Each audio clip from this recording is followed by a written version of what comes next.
99 वाला बैच लिया है, उनके साथ मैं डिस्कस करने वाली हूँ कि आपने ऑपरेशन मैनेजमेंट और स्ट्रैटेजिक मैनेजमेंट को कैसे प्रिपेयर करना है सो दैट आप अच्छे मार्क्स जो है इसमें स्कोर कर पाओ। बिलीव करो, अगर आपने ऑलरेडी प्रिपेयर कर भी लिया है तो इन लेक्चर्स के साथ आपको और ज़्यादा कॉन्फिडेंस आएगा और आप अपने पेपर को इजीली क्रैक कर पाओगे। अगर आपने प्रेपरेशन नहीं भी हुई है तब भी क्या स्ट्रैटेजी रहेगी, वो सारा मैं यहाँ पर डिस्कस करने वाली हूँ। फर्स्ट ऑफ ऑल उन स्टूडेंट्स के लिए जिन्होंने कुछ प्रिपेयर किया हुआ है बट स्टिल उनको कुछ टॉपिक्स में दिक्कत है, तो आपने क्या करना है, आपको एक बुक मिली होगी, इसी बुक को रेफर करना है। इस बुक में सारे क्वेश्चंस हैं, राइट।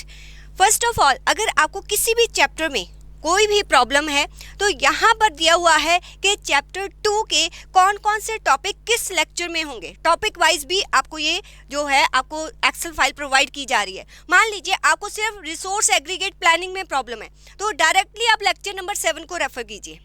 अगर आपको चैप्टर 4 के असाइनमेंट में प्रॉब्लम है तो असाइनमेंट के यहाँ पर 3 लेक्चर है, आप उन 3 लेक्चर्स को रेफर कीजिए। ये उन स्टूडेंट्स के लिए है जिनको कुछ टॉपिक्स में प्रॉब्लम है, तो वो तो इन जो है लेक्चर्स को रेफर करके अपने कॉन्सेप्ट को क्लियर कर सकते हैं। बाकी कोई भी डाउट्स होता है आप ध्यान दीजिए कि आपको एक नंबर मिला होगा मेरा मोबाइल नंबर, उस पर आप अपना डाउट सेशन जो है वो 5 to 7 अराउंड 7:30 तक आप अपने डाउट्स पूछ सकते हो। डेली डाउट सेशन होता है तो हेजिटेट नहीं करना, आपको प्रेपरेशन अपनी ज़बरदस्त रखनी है। हम और आप मिलके इस सब्जेक्ट को इजी बनाने वाले हैं और बहुत अच्छे मार्क्स स्कोर करने वाले हैं। तो आपको सिर्फ स्ट्रैटेजी फॉलो करनी है। और एक और बात ध्यान देनी है, जब ये लेक्चर रिकॉर्ड हो रहा है, अब इस लेक्चर से आपके एग्ज़ाम डेज जो है वो ज़्यादा नहीं है, तो बाकी सारी दुनिया भूल जाओ, ठीक है। क्या है, आपके टीचर्स हैं, आप हैं और आपकी बुक्स हैं। देखो, जब आप इन डेज में अच्छी तरह प्रिपरेशन कर लोगे ना, दुनिया वहीं रहेगी, लेकिन आपकी अच्छी प्रिपरेशंस के आपका CMA क्लियर हो जाएगा और आप जो है वो नेक्स्ट लेवल पर पहुंच जाओगे। तो इस बात का ध्यान देना है। चलिए आते हैं कि आपको क्या क्या करना है। अब ये तो उन स्टूडेंट्स के लिए जिनको किसी पर्टिकुलर जो टॉपिक है उसमें दिक्कत है तो वो उस टॉपिक को रेफर करेंगे। अगर कोई ऐसे हैं जिन्होंने प्रिपरेशन जो है बहुत कम है तो उनको सारे लेक्चर्स को रेफर करना है। तो कैसे स्ट्रैटेजी बनानी है, देखो अराउंड यहाँ पर जो लेक्चर्स होंगे आपको 70 लेक्चर्स मिलेंगे, राइट, जिसमें थ्योरी भी है, प्रैक्टिकल भी है। सबसे पहले आप ऑपरेशन मैनेजमेंट करेंगे, नॉट स्ट्रैटेजिक मैनेजमेंट। तभी स्ट्रैटेजिक मैनेजमेंट की क्लैरिटी आएगी जब ऑपरेशन मैनेजमेंट किया होगा। ऑपरेशन मैनेजमेंट के भी आपको सबसे पहले सारे प्रैक्टिकल करने हैं। आप देखना आपकी कॉन्सेप्चुअल अंडरस्टैंडिंग बहुत अच्छी हो जाएगी।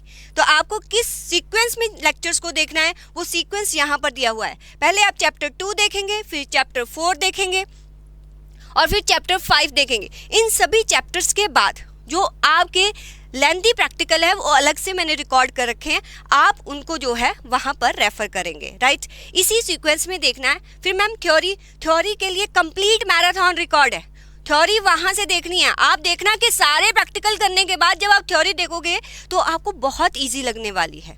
तो इन सभी प्रैक्टिकल्स को करना है। कभी आप किसी टॉपिक को भूल जाते हो तो आप उसको रेफर कर सकते हो। इवन जो मुझे लगता है कि कुछ प्रैक्टिकल ऐसे है, क्यूइंग थ्योरी है, वो कहीं ना कहीं स्टूडेंट को थोड़ा दिक्कत करती है, उसका रिवीजन लेक्चर्स भी आपको मिल रहा है।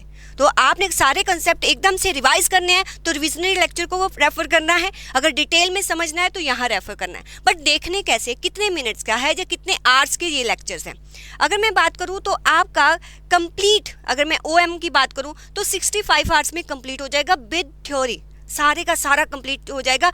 आपकी बुक की एक एक लाइन मैंने समझा रखी है। 45 डेज है, ठीक है, सिर्फ 64 मीन्स आप एक दिन के 1 आवर और 20 मिनट्स भी दे दोगे ना, तब भी आपका ऑपरेशन मैनेजमेंट कंप्लीट जो है बहुत अच्छी तरह प्रिपेयर हो जाएगा। बट पूरे 45 डेज थोड़ी पढ़ना है, आपको थोड़ा मार्जिन भी तो रखना है रिवीजन के लिए। तो ट्राई करना आप 2 आवर्स 20 मिनट्स OM-SM दोनों को दे दोगे। 2 आवर्स 20 मिनट्स 30 डेज, ठीक है। हो सकता है कभी कभार आप कम भी पढ़ो तो 32-33 डेज हो जाएंगे, बट इन डेज में आप complete operation management and strategic management complete कर लोगे। तो यहाँ पर दिया हुआ है कि आपका ऑपरेशन मैनेजमेंट सेकंड शीट जो है उसमें कंप्लीटली दिया हुआ है कि आपके स्ट्रैटेजिक मैनेजमेंट के कौन सा टॉपिक किस लेक्चर में है। तो मान लीजिए आपको सिर्फ एक टॉपिक ही रिवीजन करना है तो आप उस लेक्चर में जाइए, जैसे लेक्चर नंबर 9 उसमें EVA के बारे में बताया हुआ है, ठीक है।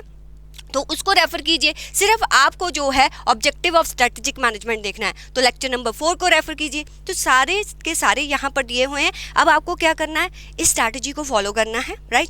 डेली आपको अगर कुछ भी नहीं आता, डेली आप 2.5 आवर भी पढ़ोगे तब भी आपका बहुत अच्छी तरह से प्रिपेयर हो जाएगा। सेकेंड थिंग, इसी सीक्वेंस में प्रिपेयर करना है। और थर्ड थिंग, आपको मेरे साथ कॉन्टैक्ट में रहना है। जो भी आपको डाउट आता है, हो सकता है कोई टॉपिक किसी स्टूडेंट को समझ आ रहा है, उस किसी और को दिक्कत आ रही है, आप मेरे साथ शेयर करेंगे। आई ट्राई कि मैं उसको और इजी बनाकर आपको समझाऊं। लेकिन ये तभी होगा जब आपकी मेहनत होगी। आप मेरे साथ जो है अपनी प्रॉब्लम क्वेरीज को डिस्कस करेंगे। हम दोनों मिलके इस पेपर को क्या बनाने वाले हैं, सुपर इजी बनाने वाले हैं। तो आज से ही प्रिपरेशन स्टार्ट करनी है। कोई भी प्रॉब्लम हो मेरे साथ डिस्कस करना है। मेरी तरफ से बेस्ट ऑफ लक, और आप कंसिस्टेंटली और डिटर्मिनेशन से इस पेपर को करिए। देखिए आपका रिजल्ट बहुत अच्छा आएगा। Okay student, best of luck.